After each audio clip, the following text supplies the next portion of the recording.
Hello, everyone. I'm going to talk about the chapter 8 of the leadership textbook. So, chapter 8 is all about organizational culture for a work environment.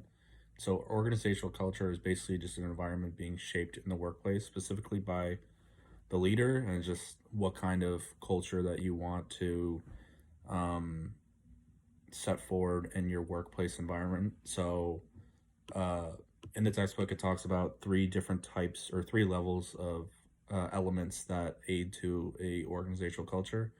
The first one's assumptions, second one's values, and third one is symbols. So first, I just want to talk about that, and then um, next, I will go into some like personal things that I've noticed about organizational culture in the workplace from my own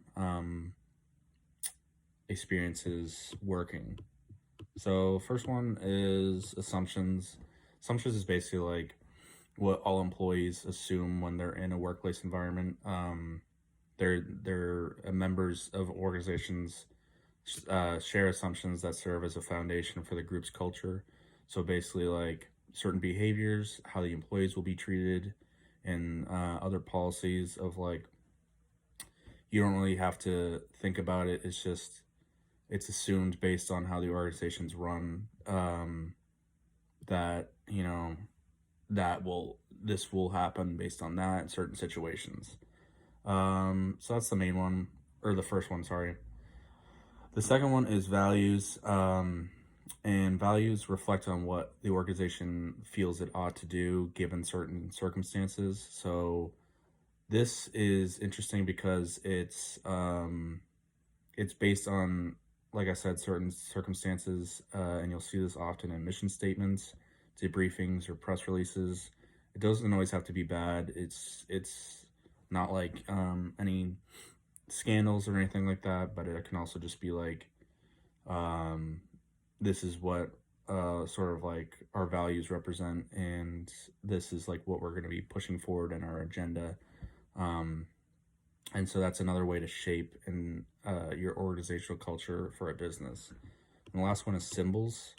And so they broke this one into three parts. One is language, two is stories, and three is rituals. The first one, language, is like the way that employees, and especially like the leader or manager of the business, communicates with their employees. Um, if they're kind of stern and an authoritarian leader, there'll be more kind of like direct communication with someone, or it could be like laid back environment to set the culture of the workplace. And it's all basically how everyone talks to each other. If you're able to like share stories and be social, sometimes managers don't like that when you're kind of social in a work environment. And on other times, managers do, like they want to see their workers getting um, like being nice to each other and getting along. So language is one of the symbols. The next one is stories. So stories can be like passed down from past employees, um, of like what the environment is like here, and certain reviews you'll see sometimes on like ZipRecruiter and other internship things that I always looked at was the different experiences that people had and how they ranked their internship experiences. And the last one is rituals. That's basically just like any traditions that a organization holds will kind of show you what it's like.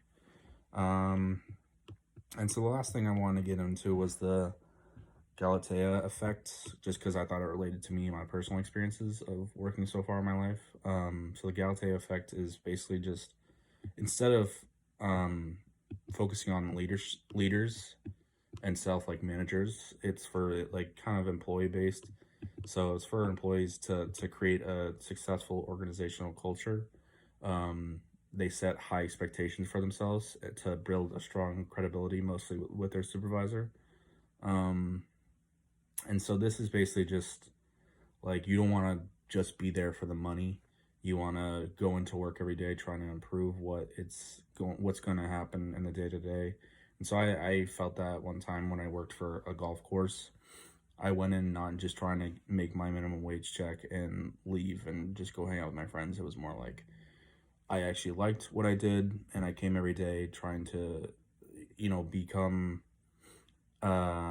essential to my boss, and he actually ended up putting me as the head of golf course operations. So just that itself, I think, when you set high expectations for yourself, it's about being able to be a better employee rather than just going for the money. So that's kind of just a taste of what chapter 8 of the leadership textbook's about.